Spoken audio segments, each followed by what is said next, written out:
Pipelette. Pipelette. Pipelette. Bienvenue sur Pipelette, le podcast de l'association Jeune et Rose. Quand on a un cancer du sein entre 20 et 40 ans, on fait face à des problématiques bien particulières. Ce podcast est là pour en parler sans tabou. Salut, tu écoutes Pipelette, un podcast pensé par l'association Jeune et Rose, collectif de patientes engagées dans la lutte contre le cancer du sein. Moi, c'est Laetitia, 37 ans, j'ai été touchée par un cancer du sein à 27 et par un second à 34 ans.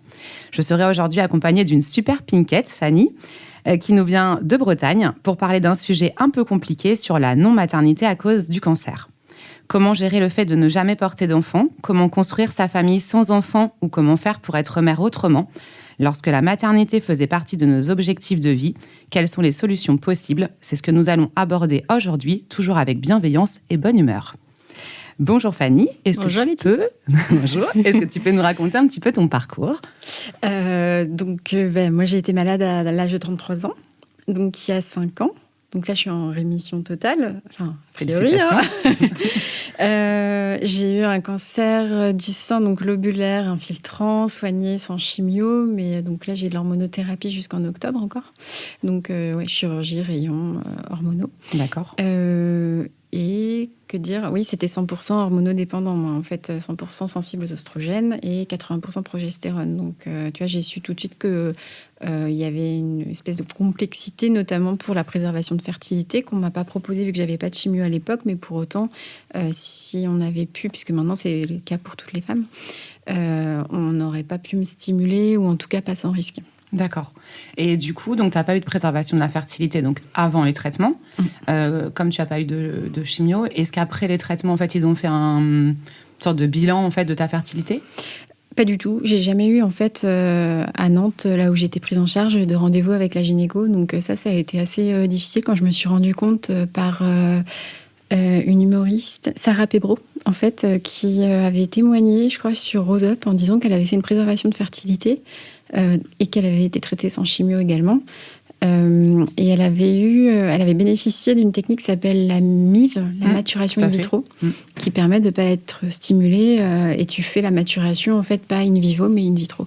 Et après, c'est sûr que c'est des embryons, enfin, en tout cas des ovocytes de moins bonne qualité à la décongélation, et puis c'est encore très expérimental, mais il y a déjà eu 1 ou 2 bébés, quoi. D'accord. Et elle l'avait fait à Clamart. Donc quand j'ai connu ça, j'ai fait une préservation comme ça à Rennes, puisqu'il y a quelqu'un qui a été formé du côté du CHU de Rennes. Ça m'a rassurée de le faire parce que j'avais l'impression de réparer quelque chose. Mais en fait, on était déjà dans notre processus d'adoption. Et est-ce que je peux te demander pourquoi, du coup, pas d'enfant biologique ? Moi, j'avais une grosse réflexion, vu comme la donnée génétique est arrivée dans ma famille, par moi, en fait. Tu es porteuse du gène BRCA2, oui. J'en ai un peu la chair de poule. C'était beaucoup plus compliqué à gérer que le cancer en lui-même, en fait, qui a été de bas grade, en fait, qui n'est pas un cancer agressif, pris à temps, etc. Mais le gène, en fait, j'ai su en mars 2020. Donc, en fait, pas très longtemps, peut-être une semaine avant qu'on commence les démarches d'adoption. Donc, tu vois, il y a une espèce de simultanéité. Et mon père était malade depuis 2 mois du pancréas. Et en fait, il y a une accélération. Il avait eu la prostate peut-être 3 ans avant.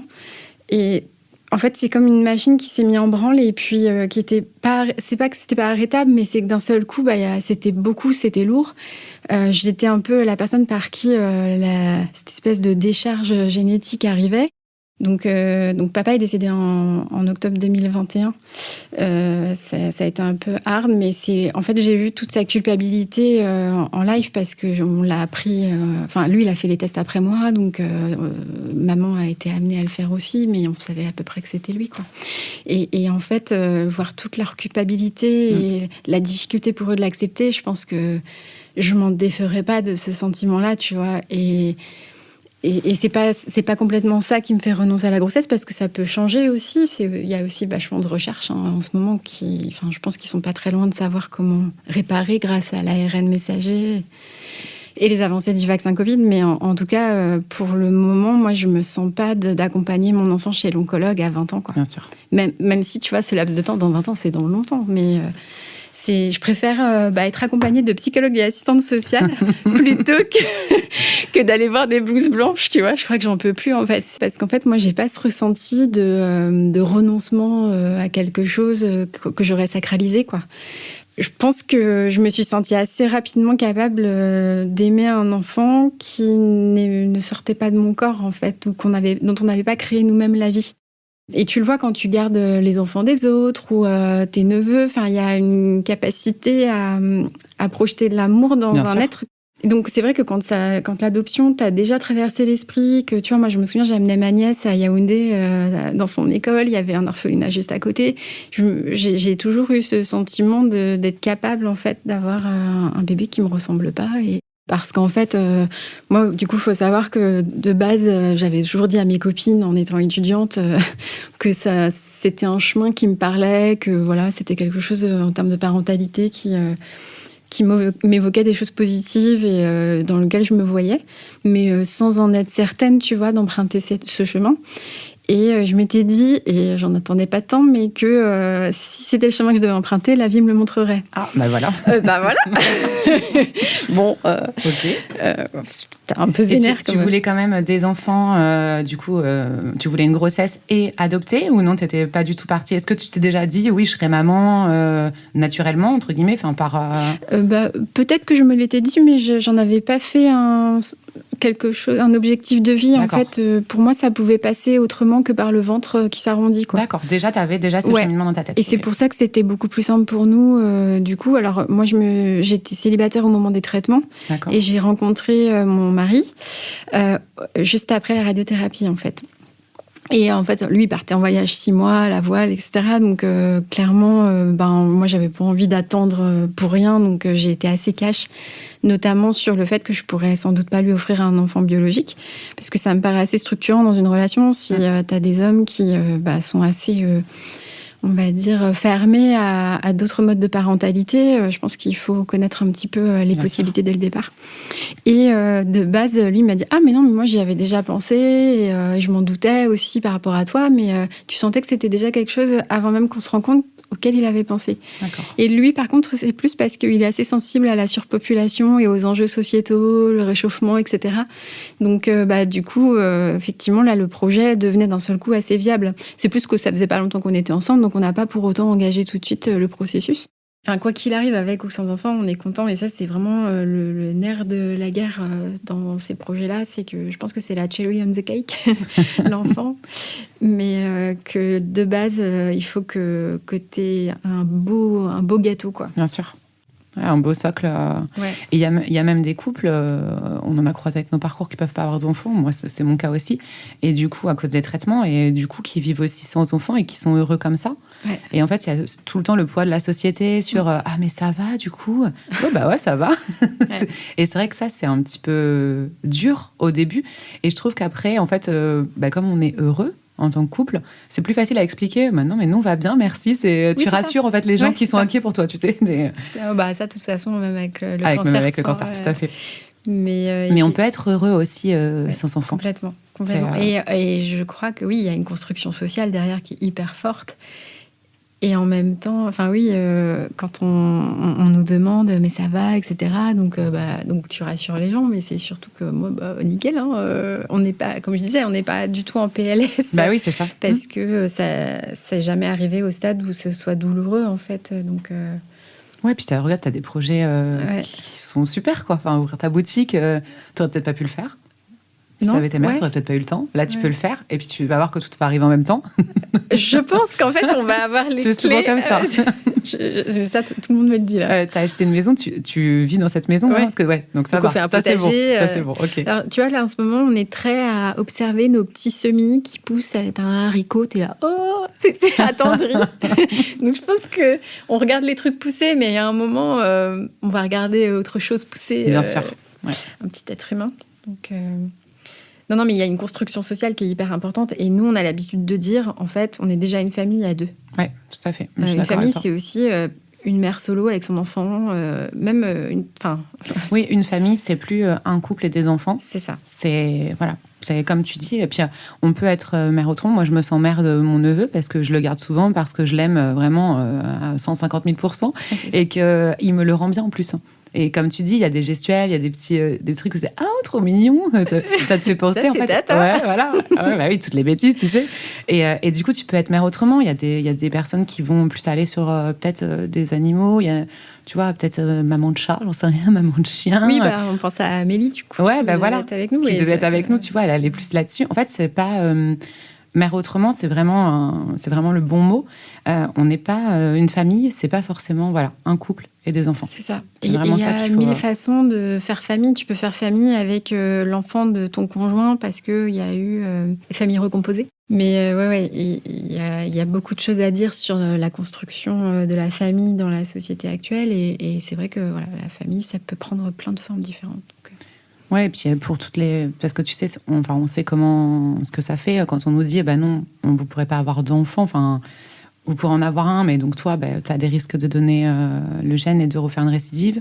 Moi, j'ai déjà fait une récidive, donc clairement, ils m'ont clairement dit que si j'avais un enfant, biologiquement, ça allait pas très bien se passer pour moi. Du coup, la décision, elle a été prise par moi de ne pas en avoir, mais elle a été forcée par la santé. Si j'avais pas eu de cancer, je me serais pas posé ce genre de questions.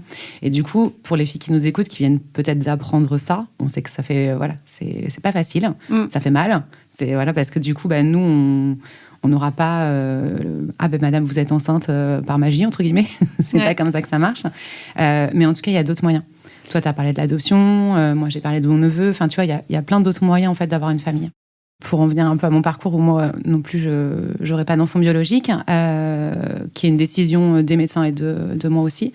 En fait, j'ai eu mon premier cancer en 2014, j'ai eu 5 ans d'hormonothérapie.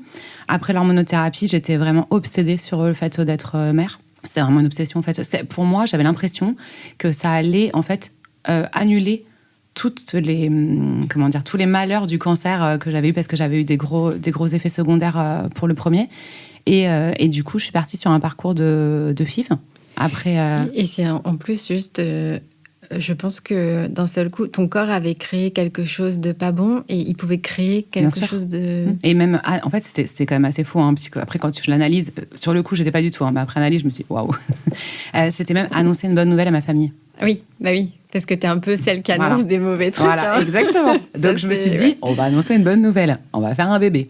Donc, on est parti sur une FIV, donc bien sûr avec un gros contrôle, etc., mais une stimulation.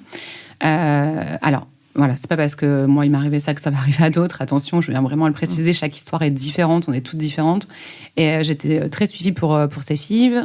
Du coup, j'en ai fait 3. Les 2 premières n'ont pas fonctionné, la 3e a fonctionné. Sauf qu'au bout d'1 mois et demi, j'ai fait une grossesse extra-utérine. On était dans la chance complète. Donc, on a dû annoncer une super bonne nouvelle à la famille, n'est-ce pas ? En disant que, du coup, effectivement, j'étais enceinte, mais qu'il fallait me faire opérer. Et en plus, que, du coup, ça avait créé, en fait, une sorte de poche de sang à l'intérieur. Je passe les détails. Mais du coup, j'ai dû me faire opérer et perdre ce bébé, qui n'était pas vraiment un bébé, mais pour moi, qui était, en fait... je l'avais annoncé à certaines personnes de ma famille. Enfin, j'étais très contente. Et puis, tu avais enfin la bonne nouvelle que tu voulais annoncer. Quoi. Et puis, on sait que, oui, il ne faut pas annoncer une grossesse au début. Sauf que quand on fait un parcours FIV, tout le monde sait déjà qu'on se pique, qu'on a des rendez-vous échos, même au travail. On est obligé de le dire, on part presque tous les jours. Donc bon, bref, en tout cas, j'ai dû annoncer ça à ma famille. Et du coup, moi, ça a été hyper dur pour moi de vivre. Faire l'annonce en sens inverse, ouais. C'est ça. Et puis de dire, en fait, j'ai été enceinte. Ça avait enfin marché, mais je fais une grossesse extra-utérine. Non, mais franchement... Improbable. Voilà, tu te dis, non, mais je perds en plus dans ce chemin une petite trompe, parce que j'ai dû avoir l'ablation de la trompe. Et du coup, je me suis dit... Alors, au début, je ne me suis pas du tout dit ça. Je me suis dit, j'ai la poisse, ça ne va pas. J'ai pleuré pendant très longtemps. Et puis après, c'était un peu ça. Et puis je me suis dit, mais qu'est-ce que j'ai fait ? Je suis hyper respectueuse de l'environnement, je fais tout bien, pourquoi ça m'arrive à moi, en fait ? Je pensais être une bonne personne. Enfin, tu te poses toutes ces questions. Et après, je me suis dit, non, l'univers veut pas que j'ai d'enfant, tout simplement. Enfin, tu sais, tu as toutes les phases, en fait, tristesse, colère, etc. Et est venu le confinement. J'ai senti une petite boule très haut, en fait, presque au niveau en dessous la clavicule. Et là, j'ai su de suite ce que c'était. Quand on l'a sorti une fois, on sait ce que ça fait une deuxième. Donc, j'ai été consultée d'urgence, donc sortie de confinement, pas trouver un médecin. Enfin, bon, tu vois, on la connaît, complexité du truc. Ils me disent, mais non, vous inquiétez pas. Bon, on fait quand même une petite écho de contrôle. Allez, cancer de retour. Donc là, du coup, récidive. Alors, ils n'ont pas appelé ça une récidive parce que c'était à plus de 5 ans et parce que c'était dans une autre partie de mon sein. Donc, c'était ce qu'ils appellent un nouveau cancer. Ça avait la même typologie? Même typologie, un grade de plus, donc un peu plus méchant, tout petit, parce que je l'ai pris à temps. Par contre, en sorte de toile d'araignée, donc il était en train de faire une petite diffusion, tu vois. Donc là, ils m'ont dit, mastectomie, ok, oui, traitement pendant 10 ans et rechimio. Alors, attendez, là. Attendez, je suis pas dedans, là. Non, c'était pas ça. Et moi, j'étais encore dans mon truc. Ah non, mais de toute façon, je vais refaire une FIV. Ouais, c'est ça. Ça va marcher, tu vois. Alors que la grossesse extra-utérine, ça m'a quand même bien calmée. Mais du coup, j'étais en mode, allez, ça y est, je suis reprise, c'est bon, on y retourne. Donc, ça a été un petit peu la descente aux enfers. Franchement, moi, j'ai vraiment souffert de cette annonce parce que du coup, tu vois, comme je te disais tout à l'heure, annoncer des mauvaises nouvelles, là, je réannonçais encore un cancer à ma famille, que je pourrais pas avoir d'enfant, que je repartais en chimiothérapie. Enfin, j'ai eu une grosse phase de déni. J'ai même été prendre un second avis. J'étais vraiment dans le déni total. Vous pouvez me dire que c'est une tumeur bénigne? Ouais, s'il vous plaît. Est-ce que vous pouvez me dire que c'est un kyste? C'est pas possible, on ne peut pas revenir en arrière. Est-ce que je peux pas faire de chimio? Est-ce que je peux avoir des enfants? Voilà, c'était un petit peu dur. Alors, ils m'ont dit, on pourra faire une fenêtre thérapeutique. Mais pour l'instant, on repart en chimio d'urgence parce que du coup, il est en train de s'infiltrer et que du coup, on sait que c'est pas les mêmes enjeux derrière. Et on part sur 10 ans d'hormonothérapie. Donc, ok, d'accord, donc on repart. De toute façon, on se dit toujours, moi, j'y retournerai jamais. On y retourne, c'est ça. Pas le choix. La vie avant tout, quoi. C'est ça. Ma cousine, que je considère comme ma sœur, est tombée enceinte. Alors qu'elle aussi, ça faisait longtemps qu'elle espérait un enfant, qu'elle était dans un autre parcours, elle aussi, voilà. Donc, du coup, elle est tombée enceinte. Au début, franchement, c'était un petit peu compliqué pour moi. Je me suis dit, attends, là, il y a un problème, là. Du coup, c'est mon binôme. Moi, je suis encore malade. Elle tombe enceinte. On le vit. Enfin, c'est quoi dans ma tête, là? Qu'est-ce qui se passe? Et en fait, j'étais sans émotion. C'est-à-dire que j'étais pas en colère, j'étais pas triste, j'étais pas contente. J'étais sans émotion. Tu sais, comme quand tu apprends que t'es malade, tu sais, où ton corps est anesthésié. Céphalogramme plat. Voilà. C'est exactement ça. J'étais comme ça. Du coup, ça a été dur aussi pour moi parce que j'avais l'impression de ne pas l'accompagner comme j'aurais pu l'accompagner. Et en même temps, tu vois, j'arrivais pas. Donc, il a fallu un petit temps. Elle le sait parce qu'elle me connaît et on se comprend. Là, il y a 1000 trucs à digérer en même temps, quoi. C'est ça. Et du coup, moi, j'étais en chimio. Donc, tu sais, en plus, quand t'es en chimio, on est un peu, tout le monde le dit, que t'es un peu comme une cuite, un peu le lendemain d'une cuite. C'est un petit peu, t'es pas toi-même. Et il a fallu un peu de temps. Et puis, en fait, elle m'a investi dedans, mais doucement, en me laissant ma place et en même temps en m'annonçant que c'était un petit garçon avec une petite carte à gratter. Enfin, en fait, elle a été vraiment super dans l'annonce et elle m'a laissé le temps, en fait, de trouver ma place. Et elle m'a dit un truc super, tu vois, qui me donne un peu d'émotion dans la voix, elle m'a dit, en fait, ça sera aussi ton enfant. C'est-à-dire que du coup, voilà. C'est en fait un beau cadeau qu'elle me faisait. C'est-à-dire que du coup, pour elle, vu qu'on est vraiment liés et qu'on se ressemble beaucoup, elle savait en fait qu'on aurait la même éducation. Elle m'a dit, ça sera un peu ton enfant et en fait, tu l'auras en garde. Je vais t'investir dans son rôle. Et en fait, c'est ce qu'elle a fait. Donc, c'est le petit que je te parlais tout à l'heure, dont j'ai un siège auto quand même dans ma voiture, un lit dans la chambre d'amis. Enfin, voilà, En fait, tu viens chez moi, tu as l'impression que j'ai un enfant, en fait. Il y a des jouets d'enfants, j'achète des jouets, j'achète des vêtements. Il a son bibi, il a tout à la maison. Et depuis qu'il est né, en fait, elle m'a investi dans ce rôle de maman, deuxième maman. Voilà, je suis sa deuxième maman. Mais en fait, c'est trop mignon parce que quand il me voit, tu sais, tout à l'heure, on disait que c'est pas parce que c'est pas ton enfant que tu peux pas l'aimer comme si c'était le tien. Moi, franchement, quand je le vois, je l'aime tellement que j'aime les enfants de mes amis, j'aime les neveux de mon conjoint, j'aime ses enfants énormément. Mais lui, c'est pas pareil. C'est mon petit chat, voilà. Voilà. Et du coup, on a créé cette relation qui est super. Et moi, en fait, grâce à ça, grâce à ce qu'il me donne. Et ce qu'elle me donne, elle, ce qu'il me donne lui et ce que moi je leur donne, j'ai l'impression d'être mère autrement. Et du coup, ça me manque. Je peux pas dire plus parce que ça me manquera quand même à des moments donnés. Tu vois, comme toi, des fois, quand je vois des naissances de bébés et tout, je me dis oh là là, j'aimerais bien que. C'est ça. Et puis je me dis toujours, mais à quoi il aurait ressemblé? Tu vois, notre enfant, est-ce que. Sans forcément avoir la ressemblance physique, mais il aurait eu quoi comme tête, il aurait été comment, tu vois, je me pose des fois ce genre de questions. Mais par contre, j'ai fait mon deuil de maternité.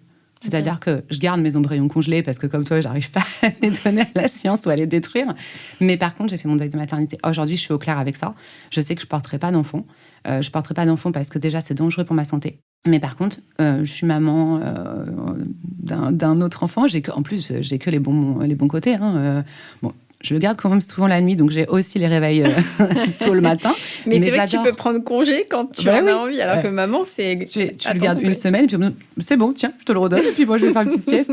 Non, mais c'est des super moments, en fait. Et t'as des moments de partage qui sont extra et que j'aurais peut-être pas eu en tant que mère biologique parce que j'aurais pas eu le temps.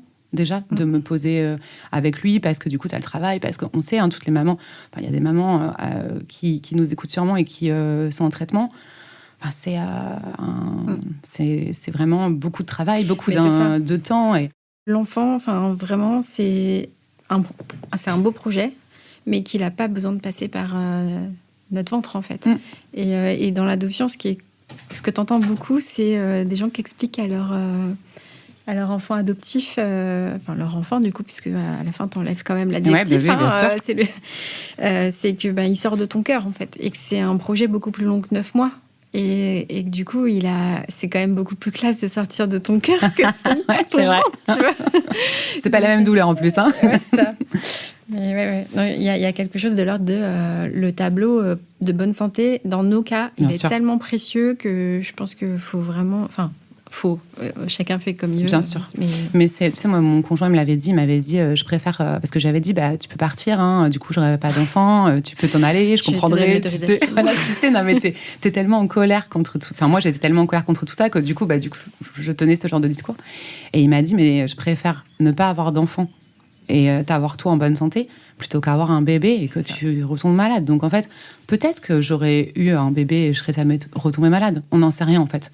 Mais... Voilà, je préfère pas prendre ce risque. Et les médecins seraient d'accord pour une fenêtre thérapeutique au bout de 5 ans. Donc là, j'en suis qu'à 2 ans d'hormonaux. Mais non, merci. Et là, c'est là où, en fait, j'en reviens à la famille. Une famille, ça peut être 2 personnes. Ou ça peut être aussi ta famille qui t'inclut dans l'éducation de l'enfant. Et où, du coup, tu te sens tellement investi que tu te dis, ok, je suis aussi parent. Et c'est vrai que moi, c'était un tel point avec mes neveux d'amour que j'ai pour eux. D'ailleurs, s'ils m'écoutent, ils sauront.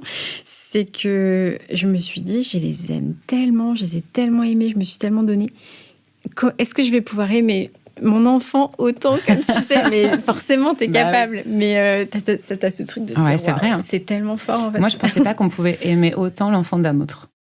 Et en fait c'est aussi que cette ressemblance physique pour moi elle n'est pas forcément nécessaire à l'amour que t'as donné, ou en tout cas à la création du lien. Et puis j'entends aussi des copines qui ont eu des grossesses puis qui le disent ouvertement, les langues sédéliques, c'est pas forcément un état de bonheur grand bien-être. C'est exactement ça, faut le dire aussi.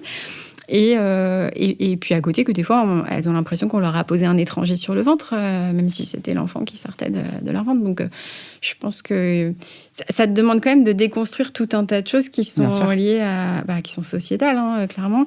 Donc, l'adoption, pour ça, c'est une grosse introspection dans ton couple et à l'intérieur de toi pour te dire, est-ce que comment je me sens par rapport au fait d'accueillir un enfant qui est chargé aussi d'une histoire, qui a déjà eu un abandon, peut-être même une histoire in utero. Ça nous est venu, en fait, le premier jour du confinement. D'accord. Genre, on va s'ennuyer, on a des trucs à faire. En fait, on avait fait une map monde et on commençait à prendre les renseignements pour chaque pays. Donc, on s'était mis un petit peu à regarder. Et puis, finalement, on a compris au fur et à mesure que en fait, à l'international, en ayant des témoignages, parce que tu as toujours des personnes qui ont adopté autour de toi dans les années 90, simplement en se baladant avec un agrément, ils vont dans un orphelinat et puis ils reviennent à 3, tu vois. Et nous, on a compris que c'était plus du tout le cas maintenant, qu'en fait, notre plus grande possibilité de devenir parent par l'adoption, c'était pour un pupille de notre département ou d'un autre département français, mais en tout cas un pupille de France. D'accord. Et donc, à partir de là, on s'est plus focalisé sur ce projet-là, c'est-à-dire déjà faire l'agrément, forcément l'assistante sociale qui te fait l'enquête sociale, puisque c'est la première étape. Enfin, la toute première, finalement, c'est Tu envoies un email en disant on voudrait bien Bonjour, adopter. je voudrais un enfant. Alors nous, on avait fait très très concis et vraiment c'était une phrase quoi. C'était la secrétaire d'adoption de l'ASE du Morbihan. Et elle m'a répondu en disant on veut bien vous l'envoyer, le premier dossier à remplir, mais il faudrait quand même détailler un peu plus, quoi. Donc on a fait un email, on a fait un pavé, du coup, qui nous a par la suite servi aussi pour faire les emails, pour postuler à d'autres départements. Mais en tout cas, ça, c'était décembre 2018. D'accord. Moi, tu vois, là, je commençais à appréhender les effets de l'hormonothérapie. On était sur autre chose, il partait en voyage, etc. Et puis, à son retour, on a habité ensemble. Je sais plus la date du premier confinement, mais en tout cas, c'était mars 2020. 2020, oui, c'est ça. Donc, et c'est là que c'est parti. Et si tu veux, dans la même journée de confinement, on s'est dit, on commence les démarches, mais en même temps, on a vite compris que dans tous les pays, etc., qu'il y avait, et puis surtout pour la démarche de Pipi, qu'il fallait se marier. D'accord. Alors, enfin, je dis il faut. Nous, c'est un bonheur d'avoir fait cette étape-là, etc. Mais maintenant, c'est possible, en tout cas quand tu es concubin, de faire la démarche ensemble. D'accord. Et est-ce que, du coup, quand tu t'es lancée dans ce dossier d'adoption, t'as pas eu peur qu'on te dise « non, madame, vous avez eu un cancer, clairement, c'est hors de question, on vous donnera pas d'enfant ». Du coup, j'ai pris plein d'infos, comme je fais à la Fanny. En gros, la chance que j'avais, c'est que donc, ma mère était assistante sociale, et mon père psy. Et ils ont tous les deux quand même bossé lui dans une institution d'enfants, jeunes sourds, il me semble. Et ma mère, elle accompagne des gens qui ont besoin, l'accompagner puisqu'elle est à la retraite. Et en fait, elle a des copines assistantes sociales. Et elle m'a dit, mais contacte-les, elles ont bossé elles étaient assistantes sociales de secteur ou elles ont fait des rapports comme ça. Et j'avais vachement besoin de savoir si on allait être un peu... tu sais, les mères de second choix, un peu... Un cancer, non, on lui donne pas d'enfant. Ouais, c'est ça. Moi, je me disais, effectivement, ça inspire pas confiance. En plus, nous, on voulait postuler au Cameroun. Donc, je me suis dit, pour peu que ce soit écrit dans le document, dans l'agrément, finalement, c'est cuit parce que c'est des pays dans lesquels on ne sait pas le soigner. Donc, c'est pas la même chose que lire cancer du sein à 33 ans en France. On sait très bien qu'il y en a 90% qui se guérissent. Donc, oui, il y a eu ça qui n'était pas évident. Et du coup, c'est elles qui t'ont rassurée en disant non, on a déjà fait, c'est possible. Parce que je pense à toutes les personnes qui nous écoutent et peut-être qui se disent non, mais moi, je me lance pas là-dedans parce que, tu vois, j'ai eu un cancer, ou je suis porteuse du gène, comme tu le précisais. Alors, la réponse, c'est en 2 temps, du coup, c'est que elles m'ont dit non, mais Fanny, en vrai... nous, on préfère largement des nanas comme toi et tes copines patientes qui sont très bien dans leur peau ou qui ont fait le nécessaire pendant ou après leur maladie en psy ou en résilience pour être à nouveau bien dans leur peau, tout ça. Que, en fait, une femme ou un couple qui serait dépressif... tu vois, moi, j'avais peur que ce soit écrit en toutes lettres, en fait. Et en gros... écrit la demande d'agrément est en partie liée à l'histoire médicale de Madame Thauvin. De mai à septembre 2018, Madame a été traitée pour une pathologie qui pourrait se déclarer à nouveau si elle tombait enceinte. Elle est sous hormonothérapie et montre un tableau clinique ne présentant pas de signes d'inquiétude. Et tu vois, en échangeant avec elle la semaine dernière, ça c'est la psy ou l'assistante sociale, mais en tout cas, ils ont mis la même chose. Oui, donc on comprend que tu as eu un cancer, on comprend que tu peux pas, tu souhaites pas avoir d'enfant biologique à cause de cette pathologie, mais en tout cas, ils ne mettent pas de nom ou de refus là-dessus. D'accord, c'est bien. Ça peut rassurer, tu vois. Complètement. Donc c'est vrai que pour les filles qui nous écoutent, honnêtement, déjà la partie génétique, pour moi, c'est quelque chose qui vous est complètement... Alors, on ne peut pas dire intime parce que c'est dans la partie... mais médicalement, en tout cas, ça ne doit servir qu'à ça, quoi. Et du coup, par rapport à tes... Je pense que tu as des copines comme moi qui ont eu des grossesses, qui sont enceintes. Est-ce que ça va ? Ça te travaille pas, t'es au clair encore avec ça, ou des fois moi je sais que par exemple là maintenant ça va mieux, mais quand j'étais malade c'était un petit peu compliqué, tu vois, de voir des femmes enceintes, d'avoir des bébés, parce que c'est toujours mignon un petit bébé qui naît, tu vois, tu trouves ça trop chou, là. Oui d'accord. Est-ce que ça... souvent ils te disent non mais c'est les pires mois, hein. Heureusement que tu les après auras tu pas. Vois qu'elles sont bien fatiguées, t'es là en fait ouais c'est ça. Tu ramasses quand même hein. Alors que nous ça va nickel. Non, mais est-ce que ça c'est pas trop dur, parce qu'on en rigole, mais je sais que voilà, c'est pas toujours facile. C'est... En fait, moi, c'est pas de voir une femme enceinte, finalement, qui me fait du mal, j'aurais pensé. Alors oui, quand il y en a beaucoup et qu'elles parlent toutes de leur grossesse, je crois que là, mais c'est plus... tu vas avec les garçons boire un coup, c'est ça? On va peut-être parler surf et autres... Mais à côté, ce qui m'embête plus, c'est quand elles ont leur petit qui a 1 mois, 2 mois, comme tu disais en fait. Parce que je sais que c'est des moments de vie que j'aurais pas avec notre futur enfant. Parce que, alors, pour celles qui nous écoutent, Voilà. est-ce que tu peux expliquer pourquoi ? Alors, pour les enfants pupilles nés sous le secret, nés sous le secret. Donc, c'est des enfants, en fait, dont les parents ont renoncé à leurs droits parentaux à la naissance. Hein.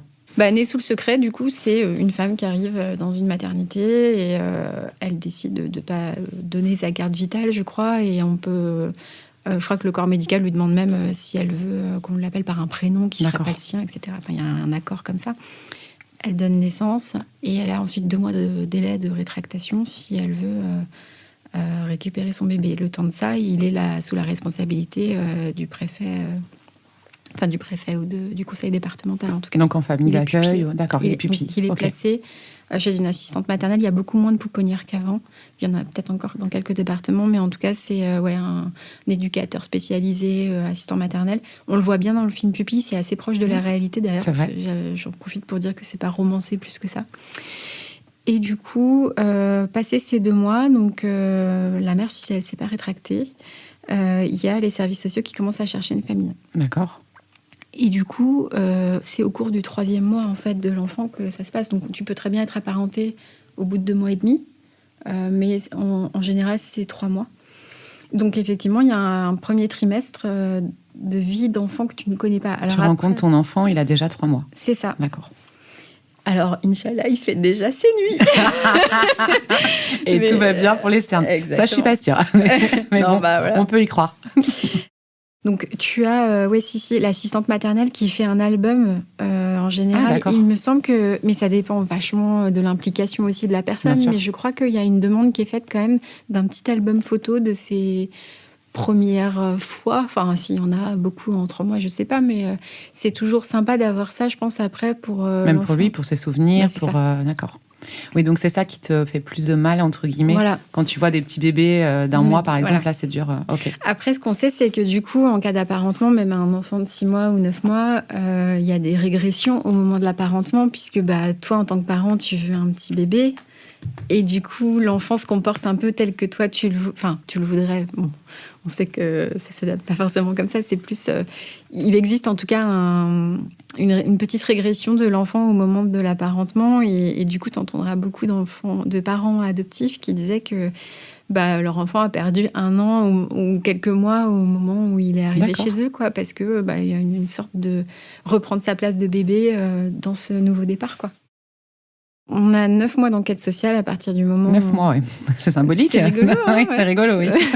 Alors, il y a certains départements où l'enquête sociale ne démarre pas tout de suite après... Nous, c'était 2 mois après l'envoi du fameux dossier dont j'ai parlé tout à l'heure avec le compte-rendu médical. Ouais, ça dépend des départements. Des fois, il y a beaucoup d'attentes. D'accord. Donc, du coup, c'est pas forcément simple parce que ça rajoute encore du délai. Mais en tout cas, il y a ces 9 mois-là. À l'issue des 9 mois, le dernier rendez-vous, on voit 5 fois à peu près l'assistante sociale. D'accord. On la voit toujours tous les 2. La psychologue, moi, je l'ai vue 1 fois seule et 1 fois avec mon mari. Et ton mari aussi 1 fois seul ? Exactement. Aussi. Ok, d'accord. Ouais. Et elle a dû trouver que ça allait à peu près... Ils sont à peu près équilibrés les deux, c'est bon. Bon, il y a de la lumière à tous les étages, ça a l'air d'être... Le dernier rendez-vous sert à ce que tu lises le rapport, les 2 rapports, puisque celui de l'assistante sociale fait à peu près 11 pages. Pour nous. Oui. Ça dépend des départements, mais elle avait beaucoup de choses à raconter. Vous aimez bien, écoute. Et après, la psychologue, ça doit faire 2-3 pages pour nous 2. Hein. D'accord. Et donc là, il te donne ton agrément. Est-ce que ça veut dire que tu as un enfant juste après ? Alors non, tu as juste le droit d'attendre. On a eu l'agrément, du coup, le 6 avril 2021. D'accord. Donc là, tu en as 2 ans à peu près d'agrément. Ça te dit que tu as la capacité matérielle, émotionnelle, ou en tout cas la capacité mentale d'accueillir un enfant. Ok. Que tu as réuni les conditions pour... Donc c'est un document qui émane du conseil départemental. D'accord. Un pupille, donc par exemple là, tu peux avoir un enfant qui a donc 3 mois, ou tu peux avoir un enfant qui a 3 ans, 4 ans, 5 ans. Oui, d'accord. Alors en fait c'est ça, c'est qu'une fois que tu as l'agrément, donc tu as ce papier qui dit que tu es apte à accueillir. Mais tu as aussi une notice qui l'accompagne, qui est un document sur lequel il y a un peu le profil d'enfant que tu as décidé avec ton conjoint et puis ton assistante sociale de t'ouvrir ou pas à certains profils, en fait.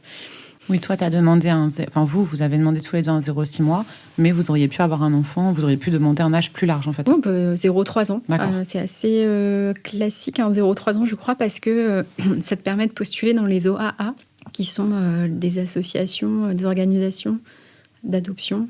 Je ne sais plus ce que c'est le 3e A, mais en gros, qui sont des liens avec des pays dans lesquels il est encore possible d'adopter. D'accord. Ouais, donc il y a toute une notice, comme tu l'as dit tout à l'heure, sur en fait, les particularités et le profil de l'enfant. Okay. Après, la notice, elle n'est pas gravée dans le marbre, tu vois. Nous, on en discutait la semaine dernière pour notre rendez-vous de mi-parcours. En fait, tu peux très bien modifier ta notice à tout moment. Et donc là, tu as fait la notice, tu as eu ton agrément, voilà. Tu en es où aujourd'hui et combien de temps il faut attendre pour avoir un enfant? Beaucoup.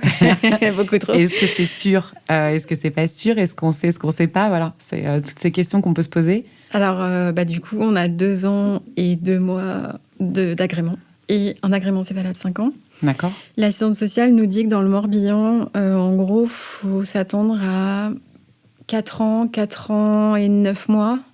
Peut-être même un renouvellement d'agrément. Donc 5 ans. Et est-ce que tu t'es déjà demandé, je pense que tu t'es déjà posé la question, mais ça n'arrivera peut-être jamais. Est-ce que ou pas du tout, tu es en mode, non mais moi je sais que c'est mon chemin et que... Oui, j'ai une espèce d'intuition que ça peut marcher et je pense que de toute façon, il faut y croire, quoi. Mais je me dis aussi que, après, quand tu es là-dedans, tu te dis aussi que des fois, tu peux parrainer un enfant, tu peux avoir plein d'autres moyens de t'investir, en fait. Mais on n'en est pas là. Est-ce que tu as des enfants autour de toi? Est-ce que du coup, t'es mère autrement, comme est le thème de ce podcast? Est-ce que tu as des neveux, des nièces? Est-ce que tu t'occupes d'enfants de tes copines ou pas du tout?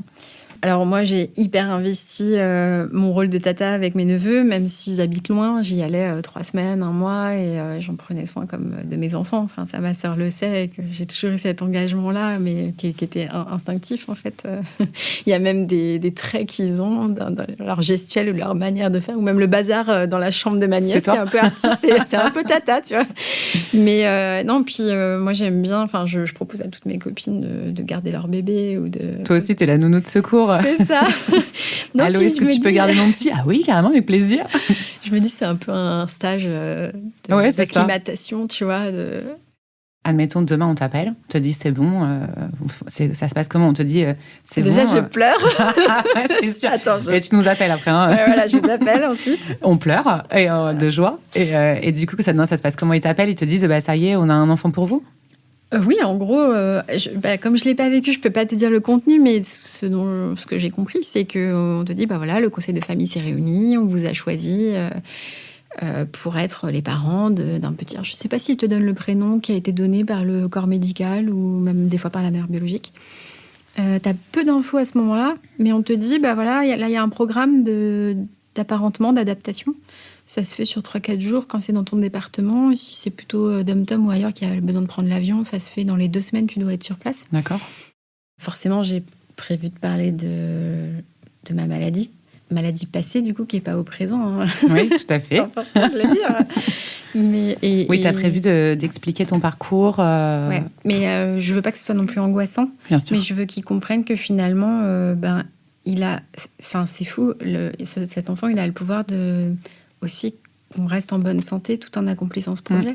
Et ça n'a pas de prix, quoi. Il a vraiment, du coup... je pense que ça peut aussi lui permettre de lui donner un rôle super chouette là-dedans. C'est qu'on va être une famille unie et il m'aura permis d'être avec lui et en bonne santé. Donc d'être maman et de garder... oui. C'est ça. Pour les femmes qui veulent se lancer dans l'adoption, pour tout type de raisons, est-ce que tu peux nous redire un tout petit peu, en résumé, les différentes étapes? Oui. Alors, du coup, on écrit un email à la protection de l'enfance, à l'ASE de son département. D'accord. Un email pas trop court. Pas une phrase. Un petit peu une lettre de motivation, en gros. Okay. On reçoit donc un dossier à remplir en partie par nous sur nos revenus, sur des questions médicales à remplir par le médecin généraliste. On on renvoie ce dossier-là. Je crois qu'il y a quelques photos qui sont demandées. Donc là, c'est le moment de poser. Ensuite, on reçoit un document qui nous donne les noms des 2 professionnels sociaux qui vont faire l'enquête sociale. Donc le nom de la psy et le nom de l'assistante sociale. D'accord. Ensuite, 2 mois après, donc les premiers rendez-vous commencent. On voit à peu près 5 fois l'assistante sociale. Enfin, ça, c'est vraiment au cas par cas, mais sur la durée de 9 mois. Et 2 fois la psy par personne. Et du coup, une fois que l'enquête sociale est terminée, tu es invité à venir lire tes 2 rapports à l'ASE. D'accord. Donc, il faut une petite heure à peu près. Tu peux demander à ne pas passer en commission si ton dossier on peut pas dire te convient pas, mais sachant que l'agrément, tu peux pas le changer pendant 5 ans après. S'il y a des choses que tu penses qui peuvent te porter préjudice dans ton projet avec ton conjoint ou seul, c'est le moment de le modifier. Tu peux demander à avoir une enquête sociale par d'autres professionnels de santé de ton département, mais en tout cas, il y a des recours, quoi. Des fois, il vaut mieux pas passer en commission. Pour être sûr d'avoir son agrément plutôt que... Ouais. D'accord. Et une fois que tu as ton agrément, tu dois faire juste un petit courrier pour dire que donc, du coup, tu veux intégrer la liste d'attente des pupilles de ton département. Et après, l'attente. L'agrément donc, est valable 5 ans. Et passé ces 5 ans, il faut faire un renouvellement. Donc, après, une fois que tu es appelé, en gros, adaptation. Donc, au début, tu vois ton... Alors, je parle du cas, de ce que je connais, Bien sûr. Enfant né sous le secret de 3 mois. Tu le rencontres 1 heure ou 2 le premier jour, ensuite une demi-journée, ensuite une journée, et peut-être des fois, au bout de 3-4 jours, tu peux le rentrer à la maison avec. Mais en tout cas, pendant les premiers jours, il reste chez l'assistant social. Oui, bien sûr, pour pouvoir vous acclimater et Exactement. se rencontrer, en fait. Oui, c'est ça. Le petit mot de la fin, est-ce que tu veux nous dire quelque chose, peut-être pour toutes les filles qui nous écoutent Oui, qu'en fait, sur la parentalité autrement, finalement, les freins qui existent, c'est que ceux qu'on se met, parce qu'il y a vraiment 1000 façons de faire famille, et faut pas oublier qu'il y a plein de choses qui sont liées à notre construction sociale, et que finalement, quand on va puiser au fond de soi, il y a plein de petites options possibles. On n'est pas limité juste par le Graal qui serait d'avoir un enfant biologique. On peut donc être mère autrement, par l'adoption, par un neveu, par un enfant peut-être d'une amie, un enfant en tout cas de notre entourage, un animal, des animaux. Oui, voilà. Et puis même dans l'adoption, tu as des adoptions plénières, des adoptions simples. Tu peux parrainer, tu peux aussi être famille d'accueil. Il existe beaucoup, beaucoup de solutions. On sait que du coup, le cancer nous a mis sur ce chemin. Mais en fait, aujourd'hui, on le voit avec toi que du coup, c'était déjà un chemin auquel tu avais pensé.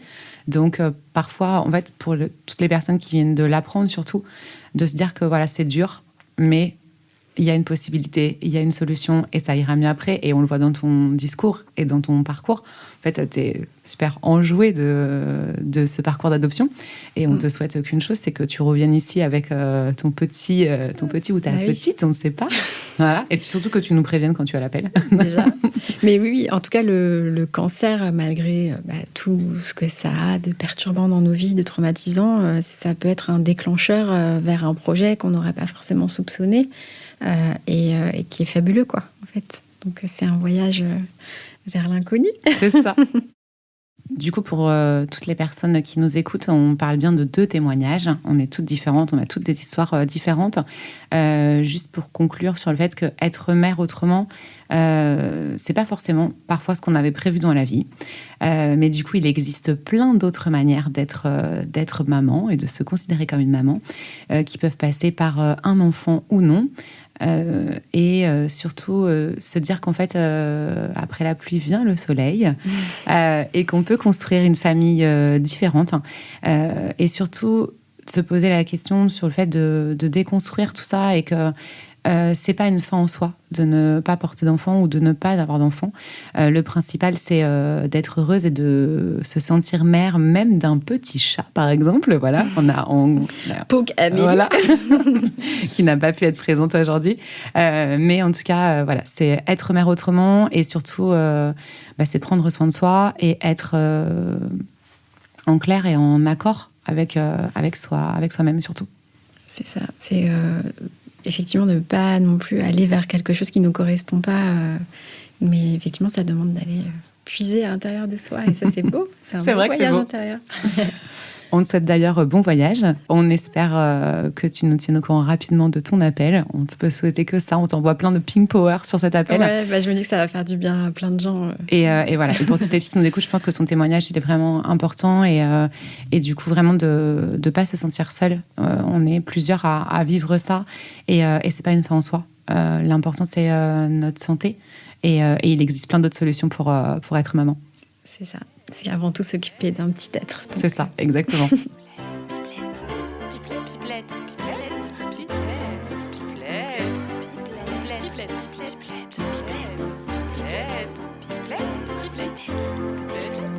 pipelette, pipelette.